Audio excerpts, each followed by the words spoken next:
The champagne glass slipped from my trembling fingers, shattering across the marble floor as I stared at the screen of my phone. 10 million views.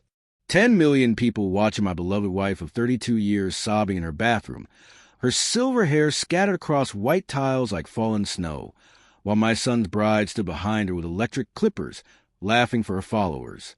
The wedding was supposed to be tomorrow. I had 24 hours to make sure Madison would never forget what happened when you destroyed the wrong family.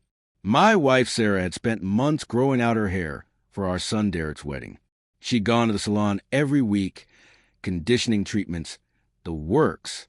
That hair was her pride, especially after surviving breast cancer 5 years ago. When it finally grew back thick and beautiful, she called it her second chance. Madison knew this. She'd heard the story at family dinners, nodded sympathetically, even hugged Sarah once while calling her the strongest woman I know. All lies, all performance. Everything with Madison was content, clout, going viral.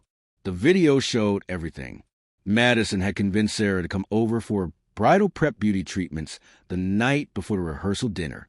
My wife, sweet and trusting, had arrived with a bottle of wine, and those ridiculous sheet masks Madison was always promoting. The caption read, "Savage wedding prank on a mile, watch till the end." Madison had filmed herself mixing what she told Sarah was a detoxifying scalp treatment while winking at the camera. Then she'd waited until the chemicals started burning. I watched my wife's face change from relaxed to confused to panicked. "Madison, it's burning. Something's wrong." Madison kept filming. "Just give a minute, Sarah. It's supposed to tingle." But it wasn't tingling. It was chemical burns. When Sarah finally rinsed it out in the bathroom, clumps of hair came away in her hands. That's when Madison revealed the clippers, telling her followers she had to fix the damage, while Sarah stood there in shock, tears streaming down her face, too stunned to even fight back. Derek hadn't answered my calls in 6 hours. My son, who'd apparently known about the prank, thought it was just Madison being Madison and that his mother was overreacting. That phone call had been the final straw. I made 3 calls that night. The first was to my brother-in-law, Marcus, who happened to be a partner at the most aggressive law firm in the state. The second was to my college roommate, Jennifer, now a senior producer at a major network news show. The third was to my accountant, because Derek's entire business, his precious tech startup, had been funded by one person, me. The initial investment, the follow-up rounds, even his office space. All mine. By morning, Madison had received a cease and desist and a lawsuit for assault, emotional distress, and unauthorized use of someone's image for profit. Every sponsor she'd ever worked with got a legal packet with medical documentation of Sarah's chemical burns and psychological trauma.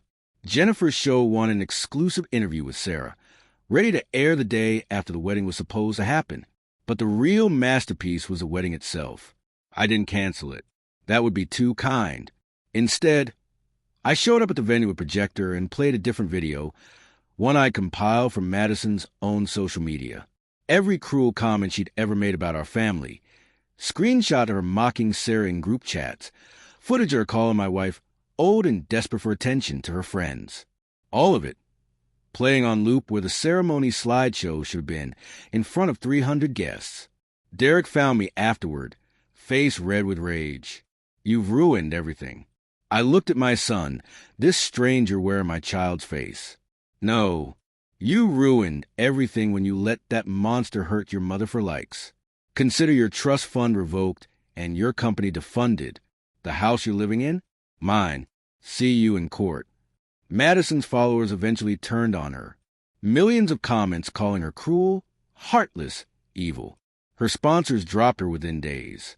But none of that mattered as much as Sarah, wearing a beautiful scarf, smiling again, finally free from pretending that girl deserved to be family. Some revenge is best served viral.